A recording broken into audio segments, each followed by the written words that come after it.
Hi, I am Lew Cohen.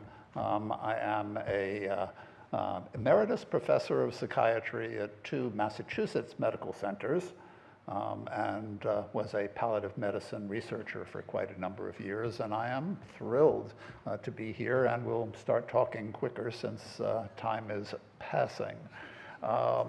When I met with Jamie, what we talked about was the fact that I had just published a book about dementia built around the story of this man, Dan Winter. It gave me an opportunity to spend 6 years of my life trying to make sense of what people think about dementia and what this man's course was and what lessons he had to perhaps impart to us.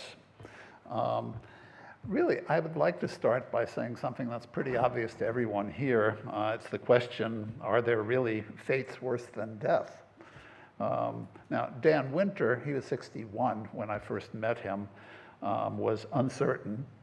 And that uncertainty vanished during the course of many visits to see his father. Now, his father was diagnosed with Alzheimer's disease at the age of 70. Alan Winter Sr. survived 13 years, spending his final days in a specialized chronic care facility. Before Wint was institutionalized and while he was still capable of being managed at home, Dan and his spouse came for a visit. And arriving at the home in Lawrence, Kansas, the spouse could not help but observe that Wint no longer looked like a former state senator, a position he held for 3 terms. The Winter patriarch was aimlessly walking amidst the backyard garden's autumn foliage, and he was picking up and carefully examining one leaf at a time as if it was the first time he'd ever seen a leaf. And then the partner explained to me that Wint was wearing an overcoat, a pair of shoes without socks, and no trousers. The elderly man neither recognized nor acknowledged Dan and his presence. He certainly had never previously discussed any wishes regarding terminal care preferences, and if he had any opinions on that subject, he was now entirely incapable of putting them into words. Both of the people found the visit to be devastating.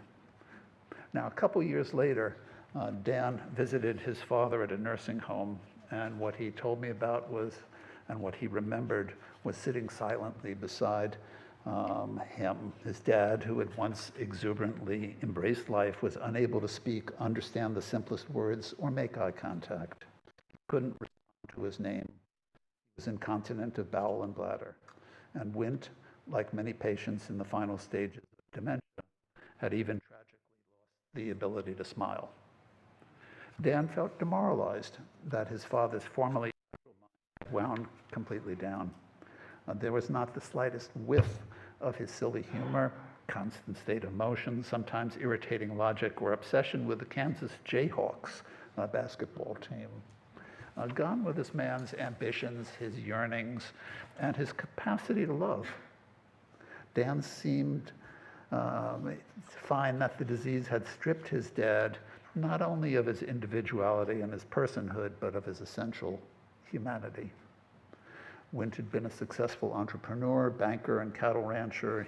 As I said, he had served in the Kansas State Senate for 3 terms where he was articulate, popular, but also a harshly opinionated guy. Now, Dan's heart may have been broken, but what he was actually feeling was rage when he looked at his father. And he explained to me, had my dad been able to see himself, he would have been horrified. Had he been able to see his decimated state that day, I'm quite certain he would have been angrier than me. Dan vividly remembers thinking, if I'm ever diagnosed with Alzheimer's, I will endeavor to determine the manner and timing of my own death. Several months later, by the way, after this visit to the nursing home, Wint fell and he fractured his hip. and it was a bad break, and the family hesitantly agreed with the medical team's recommendations that it be surgically repaired. Dan arrived at the hospital just after the surgeon was reporting, "It was a very successful operation. We're really proud of what we did." Turning to Dan and his brother, the physician concluded, "Just make sure he never puts more than 30% of his body weight on the leg." Now, while patently absurd to expect a man with severe dementia to be capable of following such a dictate, the request turned out to be moot. Wint never stood upright again and died 3 days later. And after his death, Dan looked around at his family and he thought, we weren't sorry that he died. We were glad that he was gone. And when Dan recounted this anecdote, he said, "Of course, I couldn't say that to just anybody because people would think I was a callous asshole. But we were relieved this ordeal was over. It was over for him and for us." And listening to Dan's words at that time, I admired his frankness, and I thought, this man doesn't pull any punches. And I wondered then, and in every subsequent interview over the next 9 months until his death, how will it turn out? What lessons will be conveyed? What can be deciphered from his experiences? Now, Dan was later diagnosed, and this was the reason that I got to speak with him, as having early onset Alzheimer's himself. And I pretty quickly picked up from the beginning that he was resolute, that he did not want to go the way his father did. He didn't want to follow in his father's footsteps. Dan was really one of you. He was a social activist. And he had headed up an ACLU in the US, this is the American Civil Liberties Union, and had fought for LGBTQ rights, had fought for civil rights, was somebody who spoke up on a host of different causes. And when he spoke with me, he wanted me to tell his story after he was gone and impart his lessons. And part of what I came away, one of the first of those lessons really was that there are people like Dan Winter who propel this movement that we're all part of, people like Brittany Menard. I'll finish with a couple of people at the end who have gone the Alzheimer route or gone the dementia route. But let me just point out, to make your life easier as you continue to engage in trying to add dementia to one of the diseases that voluntary assisted dying might be available to, that there really are two scenarios for you to think about.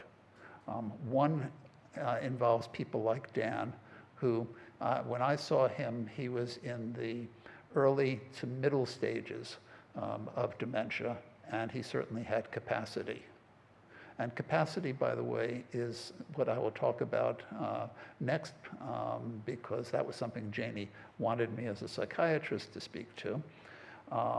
The second scenario to think about, and it's distinct, and it may be a bigger struggle for you to push forward, and that is people who are in the later stages, who, before they reach those later stages, before they lose their capacity to speak up and make the decisions, have already spoken up, gone through whatever the protocol is for assisted dying, and have come up with legal devices in which they spell out their advance directive, the circumstances in particular that they would like to be in play before they are administered such medications, things like being unable to recognize their family members or having to be institutionalized. I want to talk about these myths that you may share and you need to dispel if you enter into these battles with folk who oppose the voluntary assisted dying legislature that you'll be pushing forward, or modifications. The first is that a diagnosis of dementia automatically means that people lack capacity. It's not true. Dan, throughout the time, I can speak to having done literally thousands of capacity evaluations. Psychiatrists like myself who wear long white coats and work in hospitals make these decisions all the time. And I can tell you, although I wasn't wearing my doctor cap when I met with Dan, that was evident to me. But we commonly think a person is demented, therefore they lack competence, they lack capacity. Judges, by the way, are the ones who arrive at these things called competency decisions. Capacity decisions are often made by physicians. I'll go into that a little bit further. If you lack capacity in one area, then you lack it in all. And that is, again, something that is not true. It is a myth. You may lack the capacity to make some decisions about financial matters or about the wisdom of driving or not driving. It doesn't mean that you, in other spheres, may not continue to have capacity. Decisional incapacity, once established, once it's seen, kind of stays sort of hard and fast, and that's not true either. People in the course of a day may change in terms of their capability of discerning different things. Only psychiatrists or psychologists are required to make these determinations. In truth, I said psychiatrists like me with the white coats make them all the time, but the psychiatrists who are in their offices do not usually make them. And more than the psychiatrists like me in the white coats, your GP, your primary care physician, your surgeon are making capacity decisions all the time. And don't let the opposition tell you that you need to do a law, you have to have a provision in a law that's going to include patients like this, that they're going to have to go see a psychiatrist. It is not necessary if a physician will weigh in on this. And as Colin was saying, depression itself is not something that necessarily knocks. It's uncommon among these patients, and it doesn't necessarily knock out their ability to make these decisions. I would like you to just jot down, if you can, this email up at the top. This is I don't use the word genius or brilliant often, but this particular psychiatrist has written on the subject. If you get in touch with him, he can send you material down to the specifics, if you want, of how capacity evaluations are done. I'd like to close really with two people who also, like Dan, made decisions in the context of Alzheimer's to end their lives. Now, Dan, I will tell you, knew, since he lived in the United States, and all the US laws, including the state of Oregon where he was living, exempt people who have dementing illnesses. He knew that medical assistance in dying was not available to him. And so he collected assorted medications that he learned about from Right to Die activists that had been helpful, and was prepared to take an overdose. In point of fact, the story gets complicated. He did what many of these patients end up doing. He instituted VSED. He voluntarily stopped eating and drinking. He died 13 days later. John LaRue wrote the following in his last essay. He's a well-known author in the States. And he wrote, "In the service for the dead, the Catholic Church asks God to grant us all eternal rest. There's little fuss about heaven or its glories, no fuss at all about hell, just eternal rest. And after all the words squandered on right and wrong, failure and desire, love and tragic failure to love, I am ready for eternal rest. Eternal rest, even the sound is soothing." This was on his last essay that was published in the New Yorker magazine.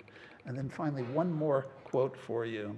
This one is from Guy Verhofstadt, who wrote, who gave a eulogy for the celebrated Belgian author and poet Hugo Claus, who had a dementia and was euthanized by his physician.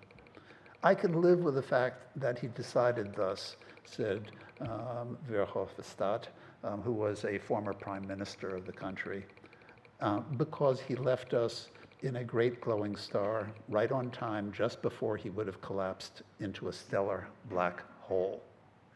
Thank you.